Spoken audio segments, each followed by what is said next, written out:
I want to play a clip that was streamed by our partners at act.tv, streamed and produced by our partners at act.tv. It was a clip of the granddaughter of Martin Luther King and Coretta Scott King speaking yesterday about the importance of voting rights. Now, this was streamed yesterday. Go to her too. Go ahead. It's perfect timing. Let's take a look at this clip. I have fewer voting rights than I did the day that I was born. That's why my family has spent this Martin Luther King Jr. weekend mobilizing, first in Phoenix and now in Washington, to demand the President and Senate get voting rights legislation done. Our rights are on the line. And while I, like many of you, am not old enough to vote, this fight is personal for me. It's our future these elected leaders are deciding. It's our voices they are trying to silence because they know our voices are powerful. They may tell us hundreds of times that we're too young to understand, but those who try to undermine our power do so because they know young people will not stand down in the face of injustice. Brother Mac, coming up in the next half hour, we're going to be speaking with Georgia Fort on the clock, and we're going to be speaking about some of those specific acts that you outlined and the voting rights being unraveled. But that young sister put it in such a proper context. In the short time that that sister has been alive, there has been a rollback in her ability to vote. And she's not even old enough. Well, she's old enough to vote now, but you see the story. Right now, bro, I got chills running through my body because, again, you can see how all the pieces come together. This young sister ain't old enough to vote, but yet reeks wisdom. That's right. And the thing that I like about it, and you didn't show it in this clip, was unlike the rest of them, when she said elected leaders, she literally called out Sinema's name and Manchin's name. She called them by name to say what they were doing. And I love that courage about her. But here's the other piece, family, that I want you to understand. See, this is why they're so opposed to the critical race theory. This young sister obviously understands history. And from the mouths of babes, she has spoken such wisdom. Can you imagine?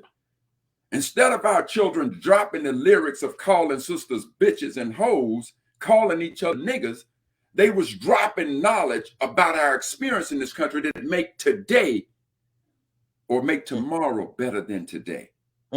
This is why they oppose the critical race theory. They don't want young sisters and brothers imparting this kind of knowledge. They don't want to take a look in the mirror.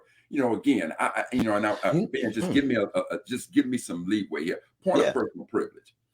I follow the Cowboys. I follow Dallas. Bless your heart. Dallas got their butts tore up by San Francisco. And now Dallas fans and all of America now wants to cite as the reason why the Cowboys lost. The referee didn't get there. He was in the way and didn't spot the ball. Now, everybody knows that when you run down the field, the referee has to touch the ball and spot the ball. It is a black referee that I'm talking about.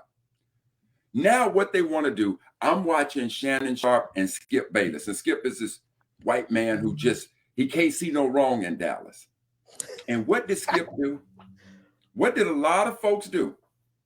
Now, all of a sudden, we know the name of the black referee. We know his age. We know where he works.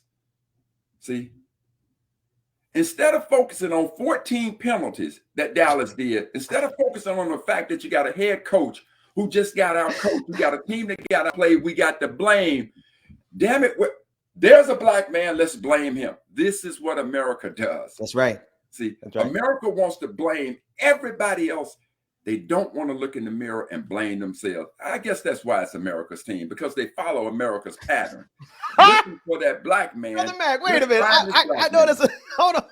Listen, I'm no Cowboys fan, but damn, you're going to make a lot of enemies out of us. Look, player. Look, I'm telling you right now, I have worn that star in my heart. When I played football, my number was number 88. I relished in Drew Pearson, the original 88. Okay, all right. So you got love there. You got love. I go back with them. Right. But yeah, I will say that. That's why they're America's team, because they follow America's ways. See?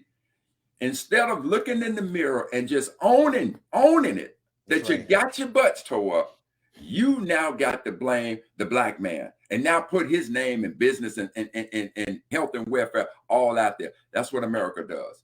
These same white politicians who want to invoke the name of Dr. King as though they love and honor this man as a day of service. Now, when it comes to one of the critical things that Dr. King fought for, give us that ballot.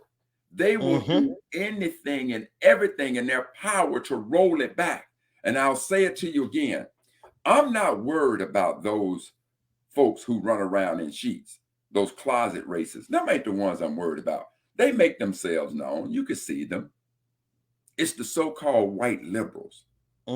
It's the Senator Kirsten Sinema, Joe Manchin, those who's supposed to look like me, that you get comfortable with. Instead of patting you on the back, they putting that knife in you. And in the words of Brother Malcolm, don't pull the knife out 3 inches and tell me we're making progress. Come on, man. Don't That's do right. that. That's right.